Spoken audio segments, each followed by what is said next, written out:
Ce soir, c'est France-Espagne, peut-être le match le plus attendu de cette Coupe du Monde. Je vous fais mes pronos. Déjà, depuis le début, évidemment, c'est peut-être le match qui nous fait le plus peur, le match où il y a le plus d'enjeux. La victoire nous donne directement une place en finale de Coupe du Monde. Ce serait la 3e fois d'affilée pour l'équipe de France.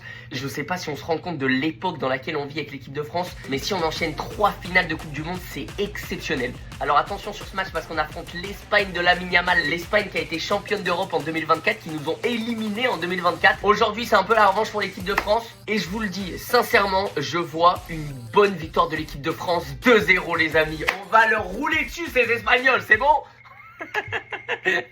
On joue en bleu, blanc, rouge. Un 14 juillet, les gars, l'équipe de France, on sera prêt à tout. Alors que l'Espagne en face, ils sont arrivés jusqu'en demi-finale, mais j'ai regardé leur match de Coupe du Monde, ils m'ont pas choqué non plus. Après, attention, parce que depuis le début de la Coupe du Monde, ils ont pris qu'un but de la Belgique. Donc réussir à leur marquer 2 buts, ça va peut-être être difficile. Mais vu l'attaque qu'on a, moi j'y crois les amis, et je pense qu'on va pas se prendre de buts. Au niveau des buteurs, je vois bien quand même, évidemment, encore et toujours, notre fameux Kylian Mbappé qui nous fait une Coupe du Monde qui est extraordinaire. Merci Kylian. Kylian, depuis qu'il est arrivé en Coupe du Monde, il a jamais été éliminé de la Coupe du Monde. Il en a gagné une, il est allé en finale d'une autre. Merci Kylian pour les travaux. Et je pense qu'on aura peut-être un but de... pas un buteur. Le deuxième but, peut-être pas un buteur, peut-être un défenseur. Allez, vous savez quoi? Je vais pronostiquer Lucas Digne. Normalement, c'est lui qui centre, mais je me dis peut-être il va tenter une frappe lointaine, je sais pas, un truc. Je vois bien un défenseur nous sauver sur un but un peu waouh. Et après, Kylian Mbappé, il en met un deuxième pour confirmer la victoire. Homme du match sur une demi-finale comme ça, si en plus il met son but, ça sera sûrement Kylian Mbappé.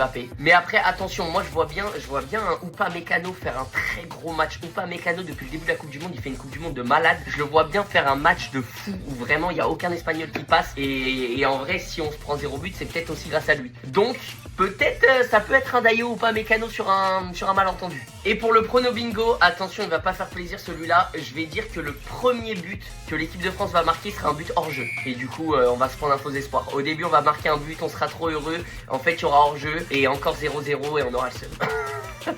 Mais on va quand même gagner 2-0. Bref, les amis, voilà mes pronos. Bonne demi-finale à tous. Dites-moi vos pronos dans les commentaires, ça m'intéresse. Et allez les bleus, faut qu'on le fasse. On doit aller en finale, les gars. Allez les bleus.